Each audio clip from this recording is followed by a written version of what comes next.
Hey Gold Digger, Kimberly Olson here, back for another episode of #GetLit, where we crush your business in less than 10 minutes. I have special guest, Elise Ann Olson here. Can you say hi? Little meltdown. We're just recovering from that right now, so she wants mommy.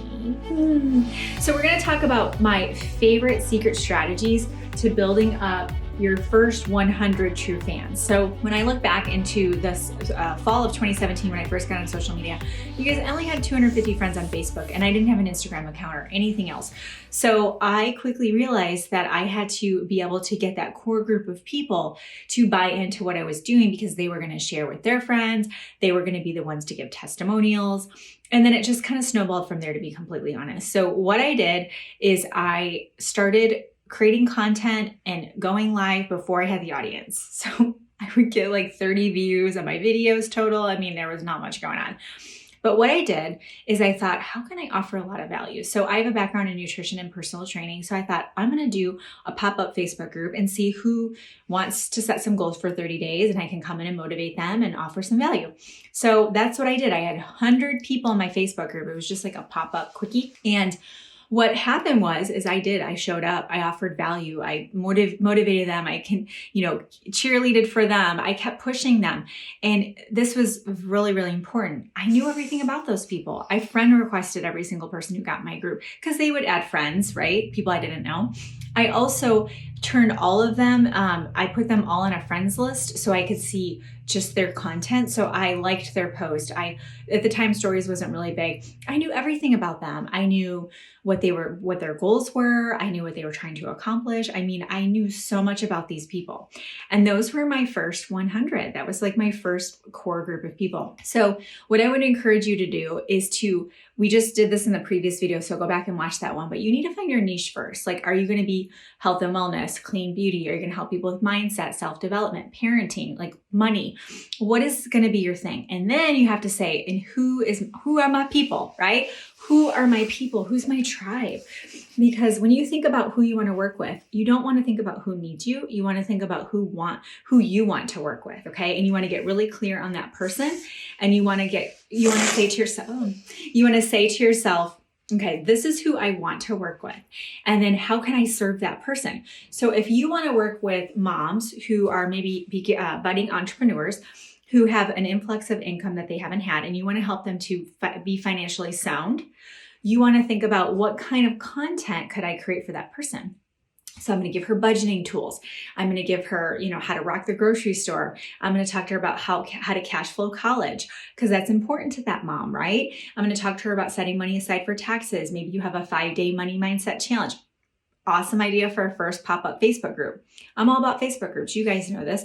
But my very first students, my very first workshop attendees, even people who've joined my team over time, came from Facebook groups. So what I did way back when is I had that pop-up group I told you guys about. It was a free pop-up group. Got to know everything about those people, loved on those people, and made real, genuine connections. I'm still friends with those people. Then what I did is I said, okay, now that we've done this, what's the logical next step? Well, we had done like a 30-day goal setting pop-up group.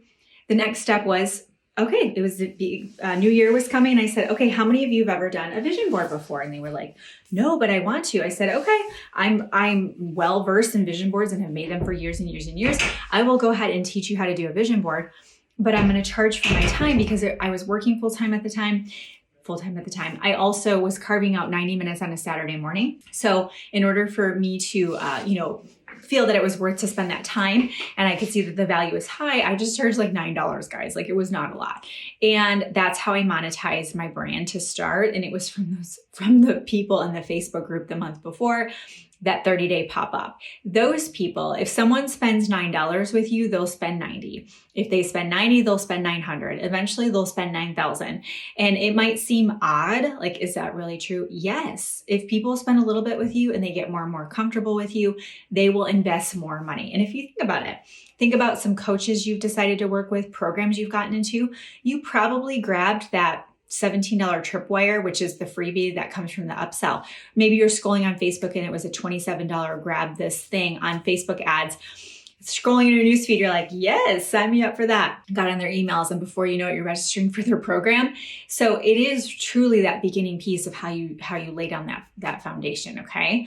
So in order to get your core group, you have got to, number one, love them, pour into them, offer value, but then you need to teach them to share.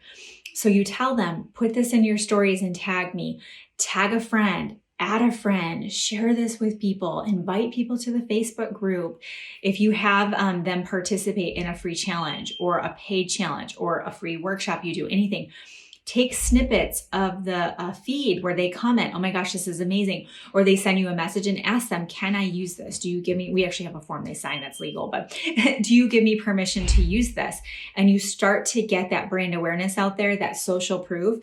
With these core group of people can take your following of 100 loyal superfans to hundreds of thousands of loyal superfans. How does that sound? If you're like, yes, I want to 10x my following, I want so many people seeing my content. And this is the thing. I talk a lot about content creation and social media and all that because I'm also a coach, but I'm a top recruiter in my network marketing company. Everything I'm teaching you is the exact things you need to, in my opinion, to attract qualified leads to you, the type of people who want to work with you. So it really does serve multiple purposes to run your business this way. So hope that helps. I hope you enjoy these tips. I'm going to go find my baby. Until next time, get lit in your business and set your soul on fire. And don't forget, hit the airplane button or take a screenshot, share this into your stories, tag me at the Goal Digger Girl, GOAL, and I'll give you a special Goal Digger shout out. Thanks for watching. We'll see you next time. Bye-bye.